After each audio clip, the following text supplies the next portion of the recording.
Forget aim assist, forget dead zones, it's time to aim with your own two hands with Fortnite's new and improved gyro controls. See how I turn the camera just by turning the controller? Gyro aiming can be great for everything from slight aim adjustments to fast and precise flicks. Whether you like to hold the controller upright, flat, or somewhere in between, you should find that Fortnite's new gyro controls give you a really natural command over the camera and over your weapon. I like the extra stability of having the controller flat in my lap, so let's move to an overhead view of the controller so you can see what I'm doing. From a small layer of extra control just when you need it, to something that can more drastically change how you look around the game world, Fortnite has a wide variety of new options here. So let's have a quick look at what you can do.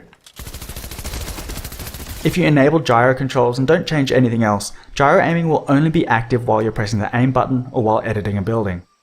That way you don't have to worry about how you're moving your controller during regular gameplay, but you can activate it whenever you need it. Of course, aiming with the look stick still works as normal, even while gyro is active. Players can still use the look stick for big camera movements and just rely on gyro to line up a shot or track a moving target. Other players like to have their gyro always on. If that's how you're playing, it's usually a good idea to customize your controls so that you have a gyro modifier button. Pressing and holding the gyro modifier button will disable the gyro so you can reposition your controller without messing with the camera. Playing like this, you could even do away with the look stick entirely if you really wanted to. But let's try something different with the stick. When gyro controls are enabled, you also have the option to use flick stick. Flick stick lets you turn the camera by rotating the stick.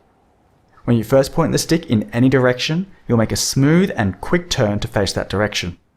For example, pull the stick back to quickly look behind you, or if you're taking fire, point the stick in that direction to see where it's coming from, and let gyro aim take care of the rest.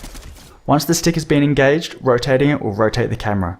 So between flicking and rotating the stick, this gives you fast and direct control over your bearing at all times.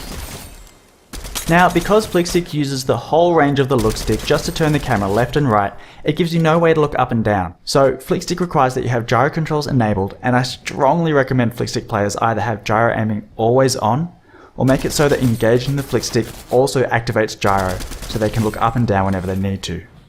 Of course, the more drastically you change your controls, the more practice it's going to take to get comfortable with them. So as you give these new options a go and figure out what works best for you, it's probably a good idea to get some practice in Battle Lab, creative modes, or at least warm up against wildlife and NPCs before getting yourself into too much trouble. Check out the Fortnite blog for more details on the options available. I'm Jib Smart, Input and Gyro Specialist and the creator of Flickstick, and I've so enjoyed working with Epic to bring these options to Fortnite. I can't wait to see what you do with them.